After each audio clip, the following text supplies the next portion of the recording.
उत्तराखंड में विधानसभा चुनाव से पहले मतदाताओं को रिझाने के लिए तरह तरह के हथकंडे अपनाए जा रहे हैं। इस हथकंडे अपनाने वाली दौड़ में अरविंद केजरीवाल सबसे आगे दौड़ रहे हैं। बीजेपी का वोट बैंक कैसे छीना जाए, वहां कैसे सेंध लगाई जाए और कांग्रेस के वोट बैंक को कैसे अपने पास लाया जाए, इसके लिए वो अलग अलग घोषणाएं कर रहे हैं। देवभूमि को पूरे विश्व का, हिंदुओं का आध्यात्मिक राजधानी, स्पिरिचुअल कैपिटल बनाया जाएगा।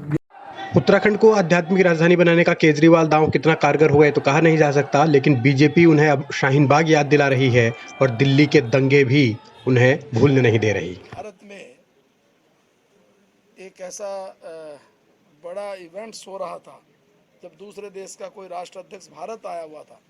उस समय दिल्ली को जलाने का काम किसने किया? कौन लोग उसमें शामिल थे?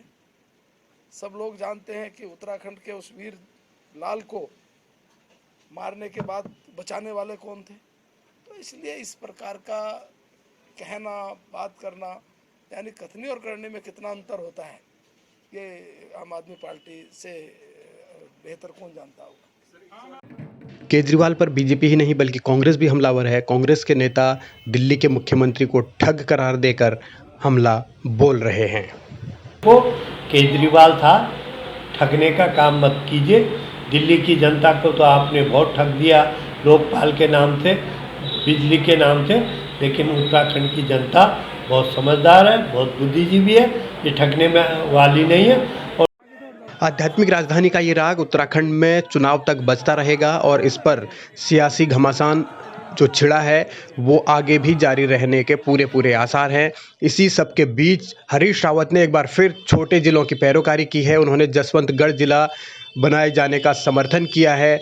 उन्होंने ये उम्मीद जताई है कि ये अभियान सफल होगा। यानी हरीश रावत ने एक बार फिर छोटे जिलों को लेकर वकालत तो की है, लेकिन सवाल ये कि जब वो मुख्यमंत्री थे तो तब उन्होंने कोई जिला क्यों नहीं बनाया। और सबसे अहम ये है कि ये जिला पौड़ी और अल्मोड़ा के कुछ हिस्से को तोड़कर बनाया जाएगा, तो इस पर फिर सवाल उठने तय हैं।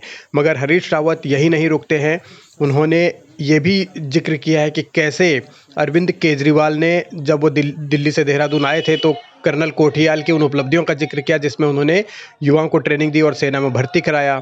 तो हरीश रावत ने अब अपने बेटे आनंद रावत का जिक्र किया है और उनकी ओर से दी जा रही ट्रेनिंग का हवाला दिया है और कई पहलू बताए हैं कि कैसे आर्मी की भर्ती को लेकर आनंद रावत लगातार काम कर रहे हैं और जबकि वो विधायक पद के उम्मीदवार भी नहीं है फिर भी वो काम कर रहे हैं। तो कर्नल कोठियाल की उपलब्धि क्या है, यानी उन्होंने तंज कसा है और आनंद रावत के कुछ फोटो भी शेयर किए हैं और मुख्यमंत्री पद के उम्मीदवार जो आम आदमी पार्टी के हैं उन पर निशाना साधा है। अरविंद केजरीवाल पर भी हमला बोला है।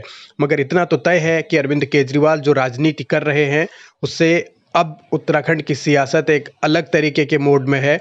हालांकि दिल्ली मॉडल पास है या फेल है, ये अभी उत्तराखंड में इसकी चर्चा हो रही है। बीजेपी और कांग्रेस दोनों ही केजरीवाल को कोस रहे हैं, घेर रहे हैं, लेकिन ये राजनीति अब कहां जाकर थमेगी। कोई जिला बनवा रहा है, कोई आध्यात्मिक राजधानी बना रहा है, लेकिन होगा क्या ये किसी को नहीं मालूम।